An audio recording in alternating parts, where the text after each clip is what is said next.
March 1982. Miami, Florida. Fontainebleau Hotel. Al Pacino checks in. Room 847. He's exhausted. Just flew in from LA. Here for one reason, research.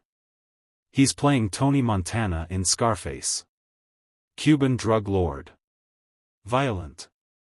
Ruthless. Real. But Al Pacino doesn't know how to play real drug lords. He's never met one. Never been in that world. Never seen that life up close. So he's here. In Miami. 1982, height of the cocaine trade. The city is a war zone. Drugs. Violence. Money. Death. And Al Pacino is going to immerse himself in it. Because that's what method actors do. They don't just act the role. They live it. The concierge gives him his key. Room 847, Mr. Pacino. 8th floor. Elevator to your right. Al nods. Takes the key. Heads to the elevator. He's distracted. Thinking about the role. About Tony Montana. About how to find the character. The truth. The soul of a man who kills without remorse. Elevator opens. 8th floor.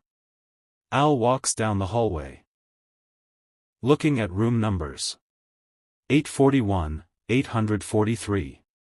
845, 847. Wait. No. That's 874. He misread. Goes back. Finds 847. Puts the key in. Turns. Door opens. And what Al Pacino sees stops him cold. The room is full of people. 5 men. All Cuban. Late 20s to early 40s. And they're not expecting Al Pacino. The men freeze. Staring at this stranger who just walked into their room. And on the table in front of them? Cocaine. Bricks of it. Stacked. Wrapped. Enough to supply half of Miami. And guns. Lots of guns. On the table. On the couch. Everywhere. Al Pacino stands in the doorway. Key still in hand. Heart pounding. Because he just walked into a drug deal. A real drug deal. With real criminals. Who are now staring at him like he's either a cop or a dead man. One of the men, the leader, clearly, stands up. Tall. Muscular. Scar running down his left cheek. He's wearing an expensive suit. Gold chains. Rolex. Money. Who the fuck are you? The man asks. Heavy Cuban accent. Voice low. Dangerous. Al's mind races. He could run. Should run. But something stops him. Because this is exactly what he came to Miami for. To see this world. To understand it. And now it's right in front of him. I'm sorry, Al says, holding up the key. Wrong room. I thought this was 847. The scarred man studies him. Eyes narrowed. You look familiar. I know you. Al hesitates. Should he lie? Should he admit who he is? One wrong move and these men could. You're that actor, another man says. Younger. Excited.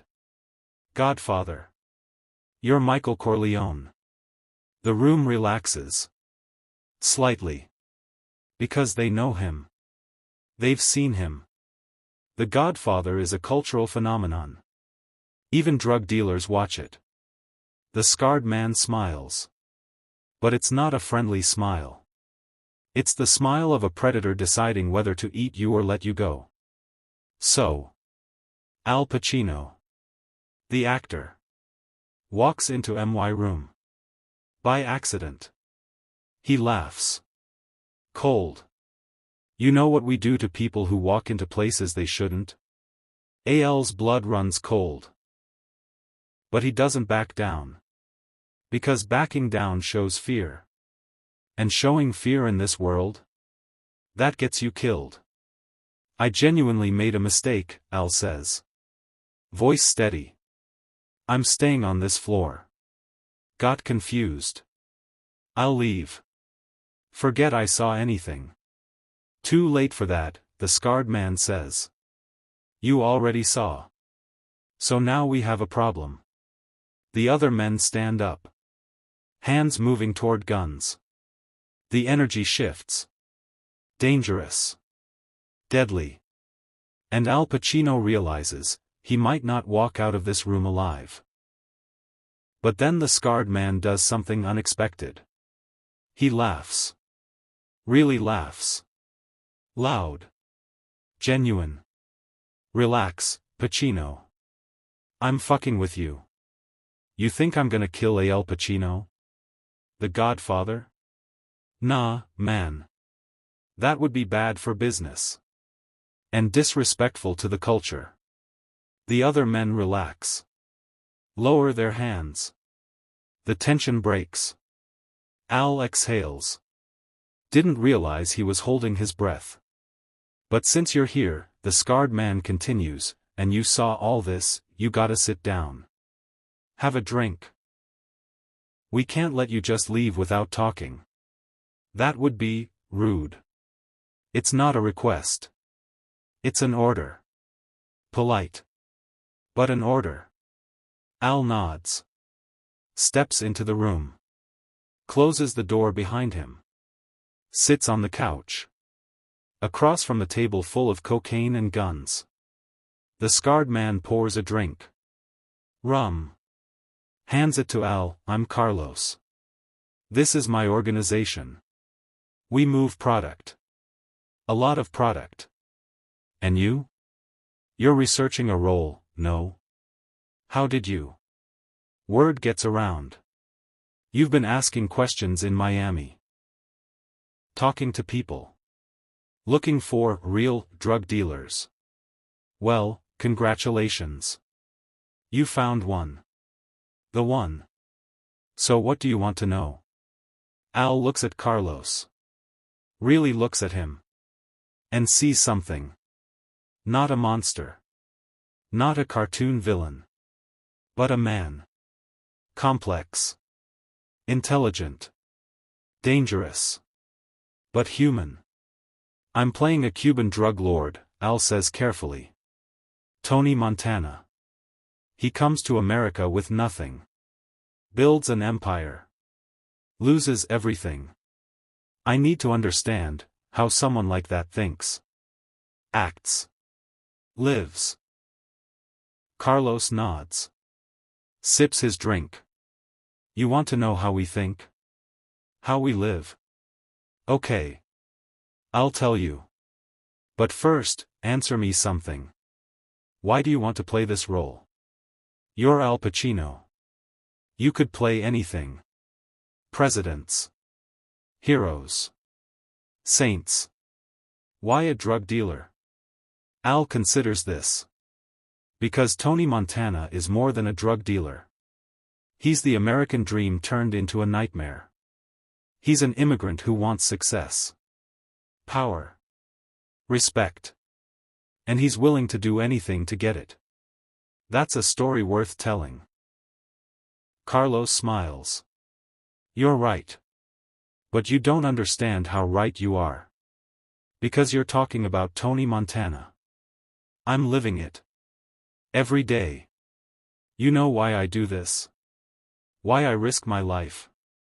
My freedom? My soul? Money? Al guesses.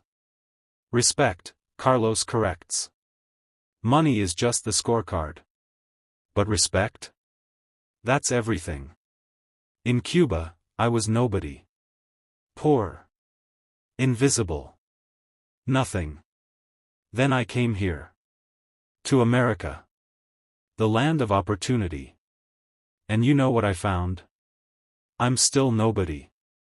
Still invisible. Unless I take what I want.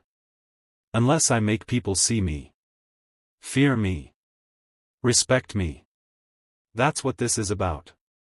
Not the drugs. Not the money. The power. The respect. The ability to walk into a room and have everyone know, that's Carlos. Don't fuck with Carlos. Al listens.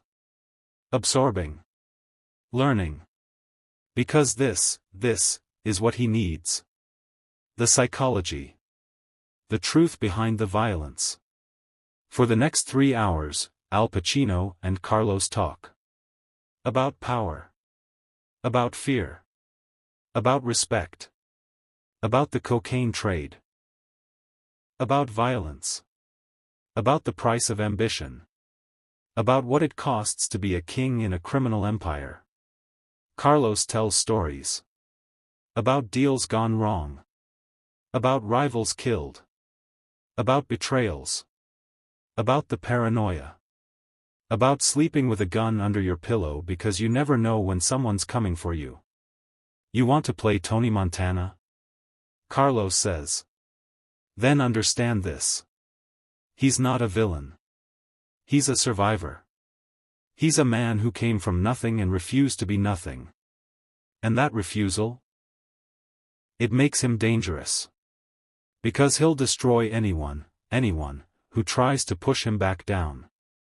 That's not evil. That's human. Ugly human. But human. Al nods. He gets it now. Tony Montana isn't a monster. He's a man. A man corrupted by ambition. By the need to be seen. By the refusal to be nobody. Finally, Carlos stands. Okay, Pacino. Time for you to go. You got what you came for. But remember something. You're gonna play this role. Make a movie. Get paid millions. Then you go home to your nice life. But me? I live this. Every day. No cameras. No script. Just survival. So when you're playing Tony Montana, remember, this is my life. And it's not romantic. It's not fun. It's just what it is. And most of us, we don't get happy endings. We get prison. Or bullets. That's it. Al stands.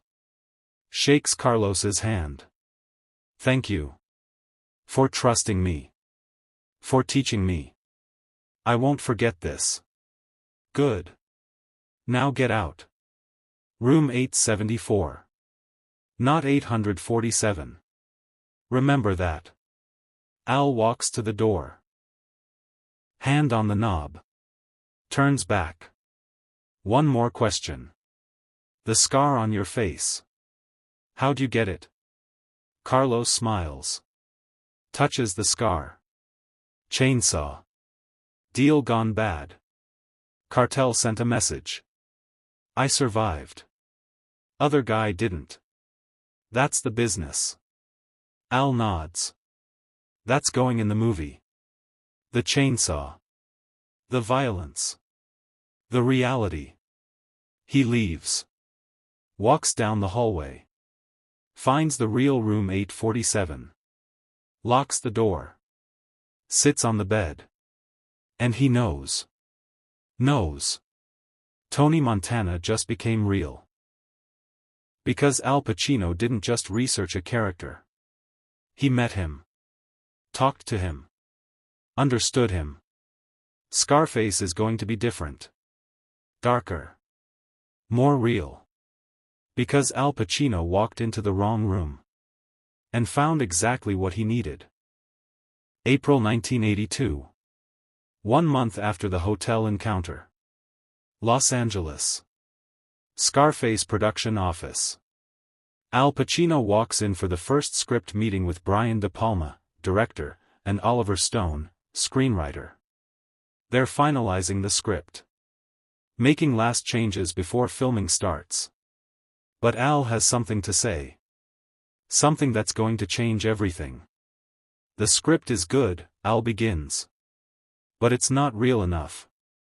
Tony Montana can't be a cartoon villain. He needs to be human. Dangerous.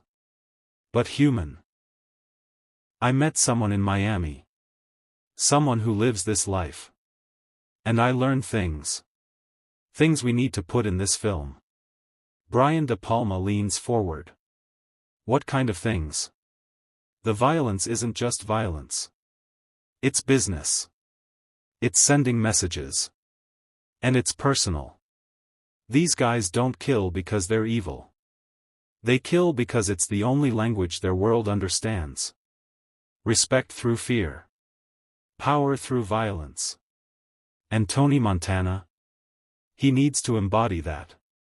Not be a caricature. But a real person corrupted by that world. Oliver Stone nods. I wrote him that way. Cuban immigrant. Ambitious. Ruthless. But human. But you didn't go far enough, Al says. The chainsaw scene? It needs to be more. Not gratuitous. But real. Terrifying. Because that's what these guys do. They send messages. And those messages are written in blood. Brian and Oliver exchange looks. They've worked with intense actors before. But Al Pacino is on another level. He's not just preparing for a role. He's inhabited it. Lived it. Become it. Okay, Brian says. What else did you learn? And for the next 2 hours, Al tells them. About Carlos. About the conversation. About the psychology. About the truth behind the crime. He doesn't tell them how he met Carlos. Just that he did. And that it changed everything. By the end of the meeting, the script has new scenes. Darker dialogue. More realistic violence. And Tony Montana has evolved. From a character. Into a person. A terrifying, tragic, real person. May 1982. Filming begins. Los Angeles and Miami locations. From day one, everyone on set notices, Al Pacino is different. Not the charming, professional actor they've worked with before. He's intense. Method. Scary. Between takes, he stays in character. Cuban accent. Tony's mannerisms. The swagger. The paranoia. He's not Al anymore. He's Tony. The crew whispers. He's taking this too far. It's like he's actually dangerous. I don't want to piss him off. Michelle Pfeiffer, playing Elvira, Tony's wife, notices immediately. In their first scene together, Al's energy is so intense, so real, that she's actually scared of him. After the scene, she approaches Brian De Palma. What's going on with Al? He's different. It's like he's not even acting. He's method, Brian explains. He went to Miami. Did research. Met some people. And it changed his approach. Just go with it. It's going to make the film better. But yeah. It's intense. Michelle goes back. Does the next scene. And she uses her real fear. Her real discomfort around Al/Tony. And it works. The dynamic is perfect. Elvira is genuinely afraid of Tony. Because Michelle is genuinely unsettled by Al. The chainsaw scene. The most infamous scene in the film. Tony's associate Angel gets killed with a chainsaw by Colombian dealers while Tony is forced to watch. The scene is scheduled for week 3 of filming. Everyone's nervous. It's going to be brutal. Graphic. Disturbing. Brian De Palma sets up the shot. The bathroom. The chainsaw, prop, but realistic. The actors. The blood effects. He calls action. And what happens next terrifies everyone on set. Al Pacino, as Tony, watches his friend get killed. And his reaction is so real, so visceral, so traumatized that several crew members look away. One person actually leaves the set. Can't watch. Because Al isn't acting like someone watching a murder. He's experiencing it. Like he's genuinely seeing someone die. The horror in his eyes. The helplessness. The rage building underneath the terror. When Brian calls, cut, Al doesn't break character immediately. Stays in the moment. Breathing hard. Eyes wild. Still in the trauma of what Tony just witnessed. Stephen Bauer, playing Manny, Tony's best friend, approaches cautiously. Al, you okay? Al blinks. Comes back. Yeah. Yeah, I'm okay. Just, that was heavy. Heavy? Man, that was terrifying. Where did that come from? Al doesn't answer. Can't tell him about Carlos. About the real scar. About the real chainsaw story. About the reality behind the fiction. He just says, I know what it looks like when someone's life is about to end. And I used it. The infamous final scene. Say hello to my little friend. Tony Montana's last stand. Defending his mansion against Sosa's army. High on cocaine. Paranoid. Doomed. It's the last major scene to film. December 1982. Everyone's exhausted. But excited. This is the scene. The one everyone will remember. Brian De Palma sets it up. The mansion. The guns. The explosions. The army of attackers. And Tony. Alone. Suicidal. Taking everyone down with him. Al Pacino has been preparing for this scene for months. Because it's not just Tony's death. It's his statement. His refusal to go quietly. His final act of defiance. Say hello to my little friend. Al delivers the line. And it's perfect. Not campy. Not over the top. But real. The rage. The drugs. The paranoia. The absolute refusal to surrender. All of it in one line. The scene takes all day. Multiple angles. Squibs exploding on Al's body. Blood everywhere. Tony getting shot over and over. But refusing to die. Refusing to fall. Until finally, he does. Falls backward into the fountain. Dead. Face down in the water. The American dream drowned in blood and cocaine. Brian calls, cut. And then, that's a wrap on Al Pacino. The crew erupts in applause. Standing ovation. Because they just witnessed something incredible. Not just a performance. But a transformation. Al Pacino became Tony Montana. And then killed him. Right in front of them. Al climbs out of the fountain. Soaking wet. Covered in fake blood. Exhausted. Drained. He's been Tony Montana for 8 months. And now Tony is dead. And Al can finally be Al again. But something's different. Changed. Because you can't spend 8 months being a violent, paranoid drug lord without it affecting you. Without it leaving scars. December 1983. Scarface premieres. The reviews are brutal. Critics hate it. Too violent. Too long. Glorifies drug dealers. Al Pacino overacts. The public reaction?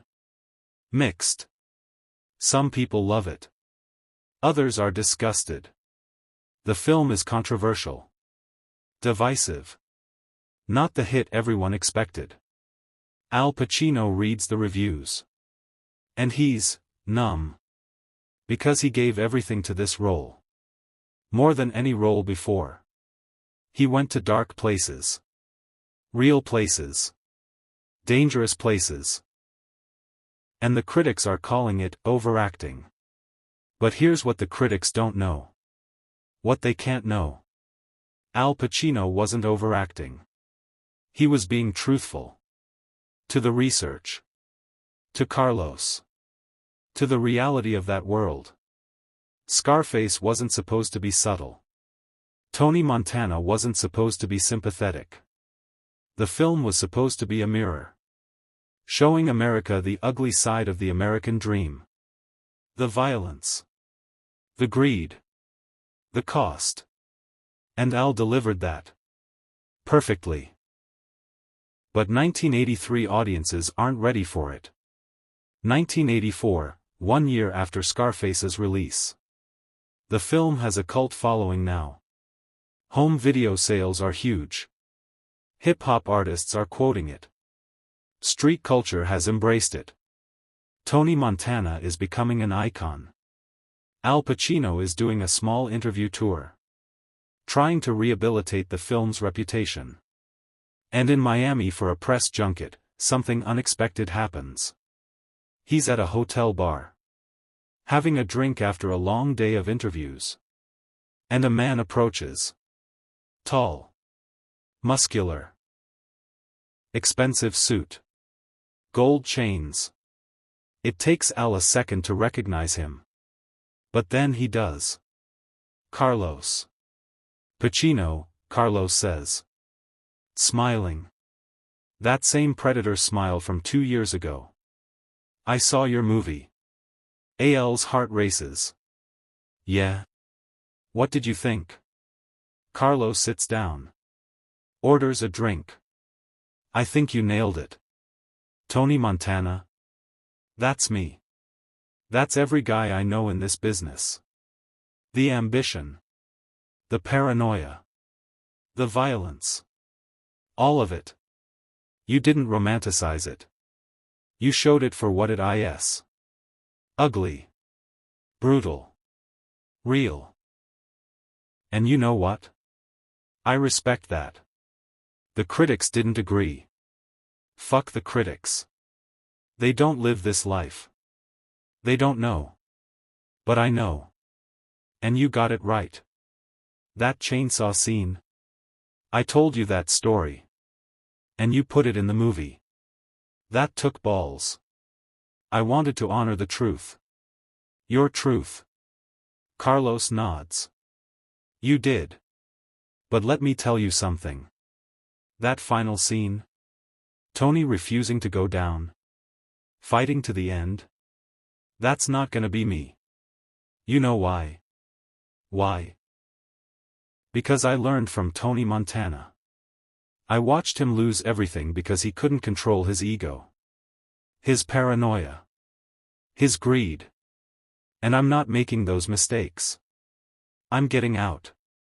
This year. I've made my money. Got my respect. Now I'm disappearing before the bullets find me. Tony Montana taught me that. You taught me that. Al stares at him. You're leaving the business. Because of the movie? Because of the truth in the movie. You showed me my future. And it's not pretty. So I'm changing it. Retiring. New identity. New life. Far away from Miami. Far away from this world. That's incredible. Carlos stands. Finishes his drink. No. That's survival. Tony Montana died in that fountain. But Carlos? Carlos gets to live. Because of you. Because you showed me what happens when you go too far. So, thank you, Pacino. You saved my life. By showing me how Tony lost his. He puts money on the bar. Starts to walk away. Then turns back. One more thing. That line. Say hello to my little friend. That's gonna be remembered forever. You know that, right? 100 years from now, people will still be quoting that. That's legacy. Real legacy. Not the Oscars. Not the critics. But the impact. The culture. The truth. You did that. Be proud. And then Carlos walks away. Out of the bar. Out of Al Pacino's life. Forever. Al sits there. Alone. Processing. Because a real drug dealer, a man who lived the life, just told him, you got it right. And because of that, I'm getting out. That's not just a performance. That's not just a film. That's impact. Real, measurable, life-saving impact. 2020's Scarface is now considered a masterpiece. One of the greatest crime films ever made. Al Pacino's performance? Iconic. Say hello to my little friend is one of the most quoted lines in cinema history. In a retrospective interview, Al is asked, what's the secret to Tony Montana? How did you find that character? Al pauses. Thinks about Carlos. About that hotel room. About the 3 hours of conversation that changed everything. I met someone, Al says carefully. Someone who lived that life. And he taught me the truth. That drug lords aren't monsters. They're men. Flawed. Ambitious. Dangerous. But human. And once I understood that, Tony Montana became real. Not a character. A person. And that's what made the performance work. Do you ever think about that person? Every time someone quotes, say hello to my little friend. Every time someone tells me Scarface changed their life. Every time I see Tony Montana's impact on culture. Yeah. I think about him. And I hope he made it out. I hope he got the ending Tony didn't. Because he deserved it. Do you know if he did? Al smiles. No. And that's probably for the best. Some stories don't need endings. They just need to be. And that's enough. The wrong hotel room. The right conversation. The performance that changed cinema. This is the story of how Al Pacino walked into room 874 instead of 847. And found the soul of Tony Montana. A real drug dealer. A real conversation. Real truth. That became one of the most iconic performances in film history. Scarface wasn't just research. It was immersion. It was risk. It was walking into the lion's den and coming out with the lion's heart. And that heart? It beats in every frame. Every line. Every moment of Tony Montana's tragic rise and fall. Say hello to the truth. Say hello to the method. Say hello to the wrong room that made everything right.